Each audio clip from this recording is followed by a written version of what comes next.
हाय, आपके साथ मैं हूँ Surbhi Sharma. India TV YouTube channel subscribe करिए, बेल आइकन दबाएं।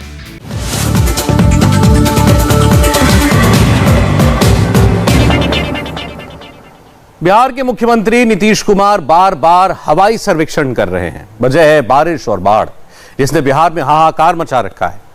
बिहार के 11 जिलों में इस वक्त पानी भरा हुआ है। बारिश थमने का नाम नहीं ले रही है और बिहार की हालत इस वक्त बहुत खतरनाक है।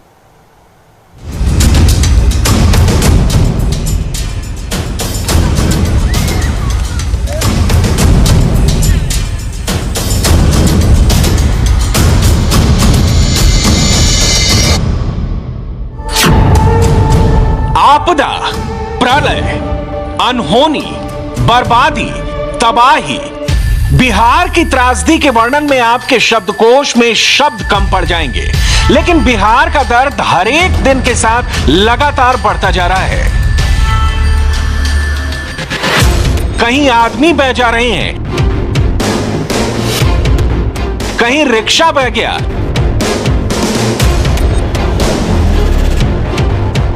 कहीं गाड़ियां डूब गईं, कहीं पानी में साल भर की कमाई जलमग्न हो गई। यह बिहार है जो बाढ़ की मार से बहुत बीमार हो गया है। जमीन पर 2 कदम चल पाना भी मुश्किल हो गया है। अररिया, मुजफ्फरपुर, मोतिहारी, समस्तीपुर, सीतामढ़ी, चंपारण, खगड़िया, दरभंगा, बिहार के 11 जिले बाढ़ की जबरदस्त चपेट में हैं। कभी जिन सड़कों पर गाड़ियां फर्राटा मारती थीं, आज वहां पर नाव चला करती है और गाड़ियां जल समाधि ले चुकी हैं। अगर पुलिस स्टेशन भी जाना है तो नाव को लेकर आना होगा। मुजफ्फरपुर में बूढ़ी गंडक नदी के जलस्तर में वृद्धि होने से शहर का अहियापुर थाना पानी में डूब गया है और यहाँ लोग नाव से जाते हैं, पुलिसकर्मी हो या फरियादी, इसी तरह नाव से जाते हैं। और आप देखिए ये काफ़ी दूर से नाव से यहाँ पर आना पड़ता है। और थाने में जो गाड़ियाँ रखी हैं उनकी क्या हालत है आप ये देखिए। जितनी भी गाड़ियाँ रखी हुई हैं सब पानी में डूब गई हैं। यहाँ इस तरफ आप देखिए अहियापुर थाने का जो बोर्ड लगा हुआ है ऊपर के हिस्से में, और नीचे के हिस्से में भी आप देखिए ये जो गाड़ियां हैं, 4 व्हीलर गाड़ियां हैं, जो ऑटो हैं, उनकी क्या हालत हो गई है। सारी गाड़ियां डूबी हुई हैं। दाहिने हिस्से से लेकर बाएं हिस्से या पीछे के हिस्से में हर तरफ पानी है और क्या हालत हो गई है आप देखिए गाड़ियों की। ये वो गाड़ियां हैं जो अलग अलग मामलों में यहाँ पर जब्त की गई हैं और इन गाड़ियों की स्थिति ऐसी हो गई है कि गाड़ी का लगभग आधा हिस्सा जो है वो डूब गया है। और ये है थाने की बिल्डिंग। यहाँ पर आप देखिए ये थाने की बिल्डिंग है और इसके नीचे के हिस्से में बेसमेंट में भी बहुत सारी गाड़ियाँ हैं जो बिल्कुल हमें दिखाई नहीं दे रही हैं और ये सारी गाड़ियाँ डूब गई हैं। लोग जो है यहाँ फरियाद करने आते हैं, जो शिकायत दर्ज कराने आते हैं वो इसी तरह नाव से आते हैं और पुलिसकर्मी भी जो हैं वो इसी नाव से बाहर गश्ती पर या दूसरे काम के सिलसिले में जाते हैं। यहाँ देखिए बाइक का कुछ हिस्सा हमें नज़र आ रहा है, सिर्फ उसकी हैंडल नज़र आ रही है। कितना अधिक पानी है। और दाहिने हिस्से में आप देख सकेंगे उधर कितनी गाड़ियाँ डूबी हुई हैं। सैकड़ों की संख्या में गाड़ियाँ हैं जो यहाँ पर डूबी हुई हैं और यहाँ पर लगातार जिस तरह से पानी बढ़ा है, हर साल ऐसी तस्वीर होती है। ये पुलिसकर्मी है थाने के, वो भी इस नाव पर सवार होने के लिए अब यहाँ पर आए हैं और लंबे समय से इन लोगों को इसी तरह से यहाँ आना जाना पड़ता है। ये पुलिसकर्मी आप देखिए अहियापुर थाने के पुलिसकर्मी। अब चूँकि पुलिस थाना है तो जाहिर है कि काम तो करना ही पड़ेगा। ये बताइए कि इसी तरह क्या आप लोग लंबे समय से आना जाना करते हैं? जी हाँ जी, हम लोग जब बाढ़ आती है ना तो यही झेलना पड़ता है और समझिए कि जान हथेली लेके चलते हैं हम लोग। बहुत डर लगा हुआ है कि कब क्या हो जाए। अपने घर द्वार छोड़ के हम लोग यहाँ आए हैं। सोचिए जब पुलिस वालों को डर लगने लगा है तो आम जनता का क्या हाल होगा। बाढ़ में रिपोर्टिंग करना बहुत मुश्किल होता है।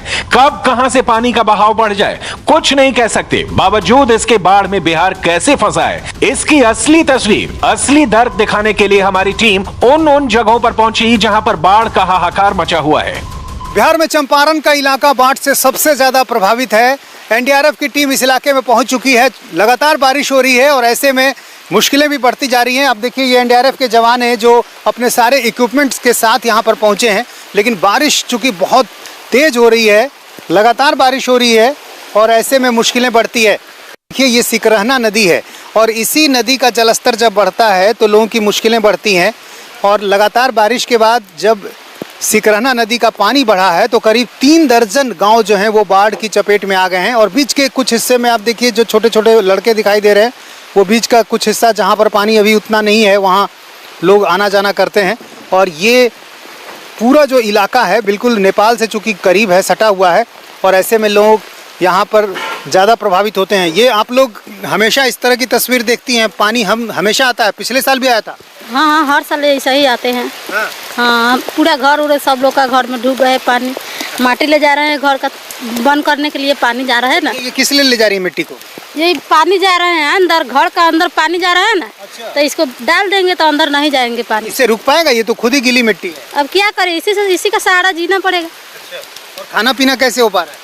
वैसे ही जो घर में वही सूखा रूखा खा रहे हैं, ऐसा क्या करें। बिहार में मोतिहारी जिले में भी बाढ़ ने कई इलाके को अपनी चपेट में ले लिया है। शहर से लगे बंजरिया की जनता ने अब बाढ़ को अपनी नियति मान लिया। बंजरिया प्रखंड पूरी तरह से जलमग्न हो गया है, कई गांव पानी के अंदर समा गए हैं। मोतिहारी के जो इलाके बाढ़ से सबसे ज़्यादा प्रभावित हैं उनमें एक है बंजरिया, और यहाँ पर बाढ़ के पानी ने काफ़ी बड़े पैमाने पर नुकसान पहुँचाया है। हम इस वक्त एनडीआरएफ की टीम के साथ हैं, एनडीआरएफ की बोट के साथ हम जा रहे हैं उन इलाकों में जो बाढ़ से सबसे ज़्यादा प्रभावित हुआ है। यहाँ देखिए आपको जो बिल्डिंगें डूबी हुई दिखाई दे रही हैं, ये बंजरिया प्रखंड के अधिकारियों का क्वार्टर है। और दूसरी तरफ हम आपको दिखाएं, यहाँ पर आप देखिए ये फूड कॉरपोरेशन का गोडाउन है, इसमें राशन यहाँ पर भंडार किया जाता है। लेकिन आप देखिए कि कितने ज़्यादा पानी यहाँ पर हमें दिखाई दे रहा है। पूरा जो गोडाउन है वो पानी से घिरा हुआ है। और ये चूँकि यहाँ पर प्रखंड का कार्यालय भी है तो ये पूरा इलाका यहाँ पर पानी से घिर गया है। हम सीधे बढ़ रहे हैं बंजरिया प्रखंड कार्यालय की तरफ, और उसके आसपास की जो भी बिल्डिंगें हैं ये सब सरकारी इमारतें हैं और सारे दफ्तर में पानी यहाँ पर पहुँचा हुआ है। इस कार्यालय में प्रखंड विकास पदाधिकारी बैठते हैं, लेकिन अभी आप देखिए क्या स्थिति है, काफ़ी अधिक पानी है। दरअसल नेपाल के इलाके में जब अधिक बारिश होती है तो उसका पानी यहाँ पर पहुँचता है, और चूँकि चंपारण का जो इलाका है वो बिल्कुल करीब है और ऐसे में यहाँ ज़्यादा नुकसान होता है। सिकरहना, तिलावे, बंगरी, दुधौरा ये सब नदियाँ हैं जो बंजरिया क्षेत्र के आसपास की हैं, और इनमें ही जब पानी बढ़ता है तो यहाँ पर तबाही होती है। और बंजरिया जो प्रखंड है उसमें कई गांव हैं, जटवा, बुढ़वा, सुखीडी, चिचुरहिया, बेलाडी, सुंदरपुर या फिर खैरी, ये सारे गांव जो हैं ये बंजरिया प्रखंड के अंतर्गत आते हैं, लेकिन उनका सड़क संपर्क भंग हो गया अभी। बंजरिया की अधिकांश आबादी खेती पर निर्भर है और हर साल बाढ़ आने से यहां लोगों की आर्थिक हालत बहुत खराब हो चुकी है। मोतिहारी से बेतिया जाने वाली सड़क भी पूरी तरह से पानी में डूब गई है। मोतिहारी के शहरी इलाके में बंजरिया प्रखंड आता है और आप देखें बंजरिया में क्या स्थिति है। सड़क पर बिल्कुल पानी आ गया है और पानी इतना अधिक है कि लोगों के लिए इसमें आना जाना भी काफ़ी मुश्किल है। ये बंजरिया प्रखंड का इलाका निचला इलाका है और गंडक, बूढ़ी गंडक, सिकरहना, इन नदियों में जब पानी बढ़ता है तो सबसे पहले मोतिहारी में ये इलाके प्रभावित होते हैं। हाय, आई एम सुरभि शर्मा। खबरों से अपडेट रहने के लिए India TV YouTube channel subscribe करिए, साथ में बेल आइकन जरूर दबाएं। जुड़े रहें इंडिया टीवी के साथ।